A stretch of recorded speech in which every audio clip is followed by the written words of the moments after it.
Captain Dail Nortjie of the Hawks Serious Organised Crime Investigation Unit testified before the Madlanga Commission that he was acting on an instruction from his superior when he arrived at the Sandton residence of Katiso Molefe on the 6th of December 2024. Nortjie explained that his mandate was to verify reports of individuals impersonating the Hawks officers at the scene. Upon arrival, he and his colleague discovered a legitimate political killings task team operation already in progress with Molefe restrained. Nortjie further stated that after engaging with two officers on site, he confirmed they were members of the Tactical Operations Management Section. We arrived there around about 5:15. And upon disembarking from the cars, we could notice that there was a police operation in progress. Could notice that a whole lot of members around the vicinity of the crime scene. Police members clad in balaclavas and with rifles and sidearms. My first interaction at the address close to the crime scene, I interacted with Captain Kruger. I introduced myself as Captain Nortjie from Joburg office, and whereby he introduced himself as Captain Kruger from the DPCI Tom's office.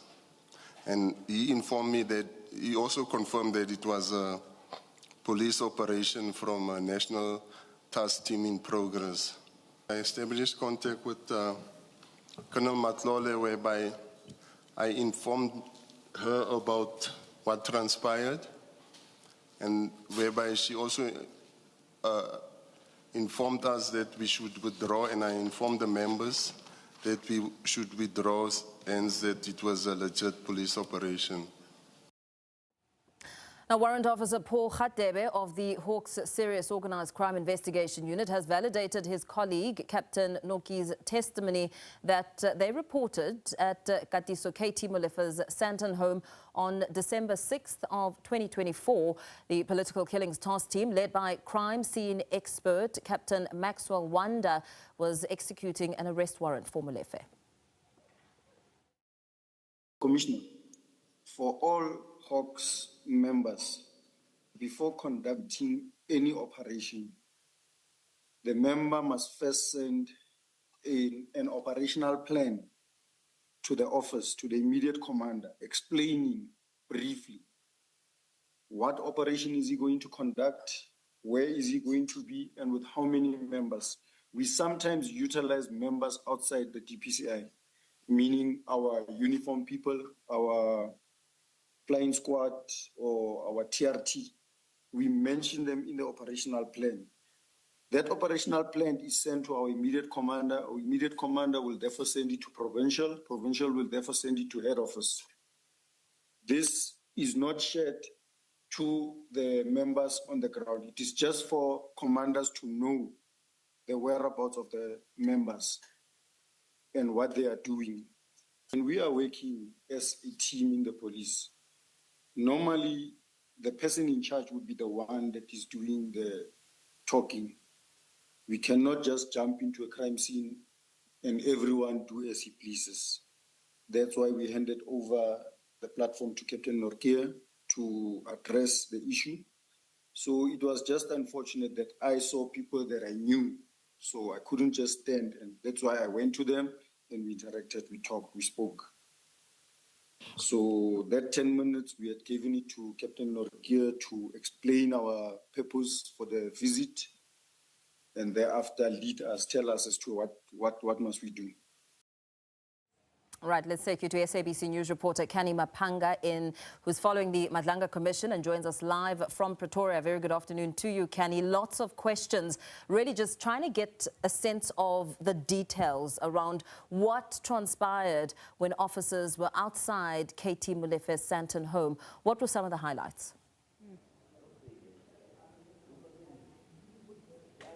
Indeed, good afternoon to you, Mpho, and to the viewers at home. As you might have heard before in the evidence in chief, that there were multiple teams or multiple units that descended on the property of the alleged cartel member, that is Katiso Molefe, when that operation takedown took place on the 6th of December 2024. This is yet another one of those units within the Hawks that showed up on that day that were giving their evidence regarding those operations, in light of the fact that there are allegations before the Madlanga Commission, particularly from that intelligence vault of investigations by Lieutenant General Dumsani Khumalo, which states that this particular team, or rather frames the Hawks as a group rather, and says that the Hawks in particular allegedly descended on that property to allegedly interfere with the arrest of Katiso Molefe, and by extension to shield allegedly those criminal syndicates from any accountability, because we've heard evidence before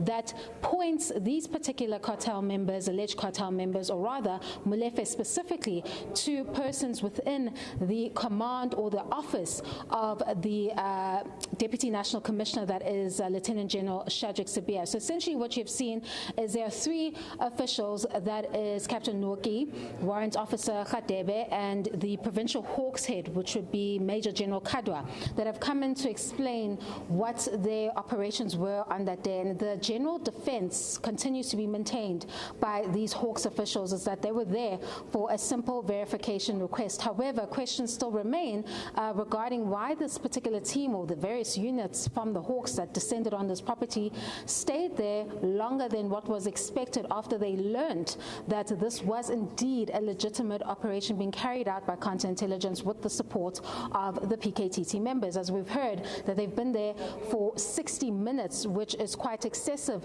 in light of the simple task that they had been given. At the top of this, I guess, umbrella of this particular evidence, still is outstanding, is this evidence of the former Hawks head at the time, which would have been General Godfrey Reblier, who has since retired, who can answer to the multiple different Hawks heads or unit heads that have stated before the Commission that this verification request seemingly came from the top, where they were asked to go into that particular unit or that particular address and verify if indeed the members there were actually Hawks officials, or if they were carrying out legitimate operations. So the only question that remains outstanding following this particular evidence is not so much about the Hawks officials themselves. They've come and defended themselves and stated that it was merely a verification request. It is up to the Commission to determine whether that is the case or not. But what is simply missing from this evidence regarding this particular alleged interference is the instruction from the top. So the evidence of the former Hawks head at the time, which would have been retired General Godfrey Reblier, who can give some insight to the Commission regarding what that verification request was about and how he learned about these alleged, I guess, impersonators, and when he activated, of course, all these units to descend on that particular property. But we are seeing overall the evidence suggesting from the Hawks officials that they were not in any way trying to interfere, and this runs contrary to the evidence of intelligence, who alleges that it was merely interference because they knew way before the operation took place that this was going to happen on the 6th of December 2024. What this prompted from the Commission's bench is a question about whether these units work against one another, or if there are tensions in any way between the Hawks and the South African Police Services. And the answer Major General Kadwa gives is that he would be lying if he said that there wasn't.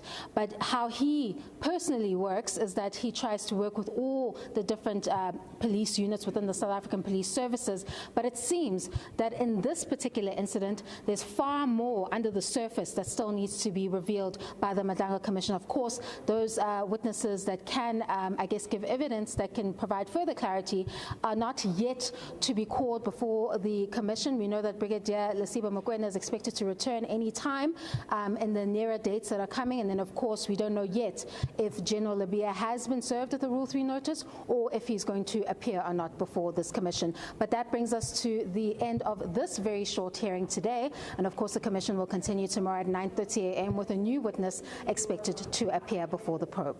Very well. Kenny Mapanga giving us some details around the outcomes of the Madlanga Commission of Inquiry. 3 witnesses giving evidence today.